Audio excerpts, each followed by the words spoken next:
Intel has just dropped new GPU drivers aimed at boosting the performance of their upcoming Lunar Lake iGPUs and Arc GPUs, making some serious waves in the graphics space. On top of that, a leaked Cinebench R23 benchmark reveals that Intel's Core Ultra 9 285K outperforms the 14900K in multi-core performance, though AMD's Ryzen 9 9950X is still holding on to the top spot. In today's video, we're breaking down everything you need to know about Intel's latest GPU drivers and diving into all the juicy details from the Cinebench R23 benchmark leak. So stick around because you don't want to miss anything.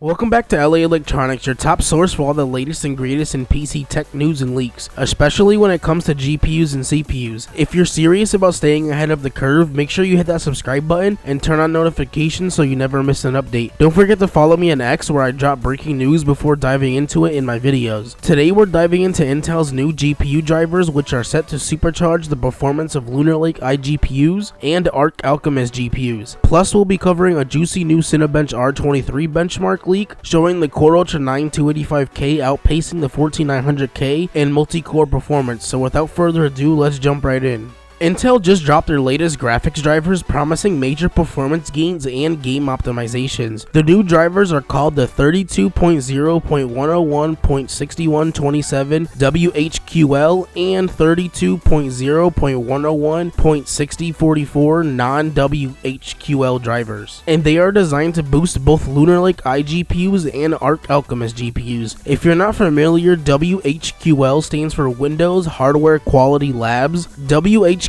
drivers have been tested and approved by Microsoft, where non-WHQL drivers haven't gone through that process yet. The performance increase is impressive, with Lunar Lake iGPUs seeing up to a 24% boost and Arc Alchemist GPUs getting up to a 20% boost. The driver package is temporarily larger at 1.4 gigabytes because Intel merged the drivers for both GPU families together in this new update. On the gaming front, Intel has fine-tuned support for several titles. There's Game On driver support for Arc Alchemist GPUs, Meteor Lake, and Lunar Lake, and No More Room in Hell 2, plus up to an 11% FPS boost at 1080p and a 13% boost at 1440p in Core Keeper with Arc A series cards. Metaphor Refantasio sees up to a 20% FPS increase at 1440p, while Marvel's Spider-Man Remastered enjoys up to 8% better FPS at 1080p on Lunar Lake. The biggest jump comes in Assassin's Creed Mirage, with up to 24% higher FPS at 1080p on Lunar Lake. Beyond performance, Intel has squashed numerous bugs and issues with this new driver update. What are your thoughts on Intel's latest driver updates? Share your thoughts in the comments down below. Now let's move on to the leaked Cinebench R23 benchmark, showing the Core Ultra 9 285K outperforming the 14900K.